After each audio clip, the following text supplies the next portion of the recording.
Cabin crew সংকট ও প্রযুক্তিগত জটিলতা সহ নানা কারণে টানা ৩ দিন ধরে শিডিউল নিয়ে বিপাকে থাকা ভারতের ইন্ডিগো এয়ারলাইন্স একদিনে ৫৫০টির বেশি ফ্লাইট বাতিল করেছে, যা ২০ বছরের ইতিহাসে তাদের নতুন রেকর্ড। বৃহস্পতিবার টানা তৃতীয় দিনের মতো প্রতিষ্ঠানটি বড় ধরনের কার্যক্রমগত সমস্যায় পড়ায় এসব ফ্লাইট বাতিল হয়।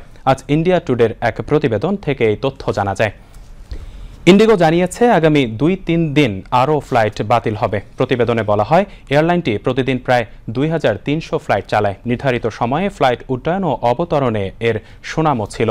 বুধবার তাদের নির্ধারিত সময়ে উড্ডয়ন অবতরণের হার ছিল ১৯.৭%। আগের দিনও এটি ছিল ৩৫%।